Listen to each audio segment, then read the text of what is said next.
I missed the homework assignment, so I don't have a teleprompter. So I'm gonna pull this up. I've been thinking a lot about the word negotiate. It feels a little bit less aggressive and grandiose than power broker, so I'll take it. How I negotiated with the term model minority when I only got into one college. How I negotiated with this Hollywood system to be here despite zero briefing, zero nepotism. How I negotiated to not just have a seat at the table, but also a chair.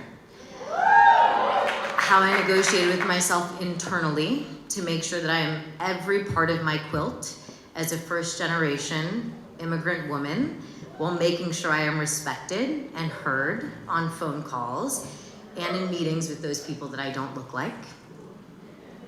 And to think, I'm now in a position to negotiate on behalf of people that have been told for far too long and far too often they should be happy with what they can get. These artists chose me the same way I chose them, and I am forever indebted to that. It's a beautiful sentiment to think that I can liaise and be a safe space for people that haven't always felt like they have had it. We can most certainly look at diversity from a social or cultural standpoint, but we would be incredibly remiss to do so. Let's not renegotiate that. I believe we are all here because we believe in telling stories that matter and because this is a business.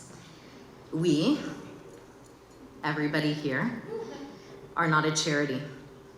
51% of our movie and television audience is female. I believe that about 28% of those people are people of color. We're waiting for the data post this last quarter. I'm eagerly awaiting that data after having just put somebody in Creed and seeing the way that we turned around that franchise. If we do not represent the people that watch what we decide to champion, shepherd, and make, then they will ultimately and eventually go somewhere else because somebody else will figure that out. That is non-negotiable for us here. I have so much pride in being a part of this room. I feel like the luckiest girl in the building. I promise to embrace you all the same way that I've been embraced, and I urge us all to continue to do the same for each other, to not forget what our arrival cost, and to remember that the luxury of being on a side is something of the past, and to keep negotiating for what's right, fair, and equitable. Thank you.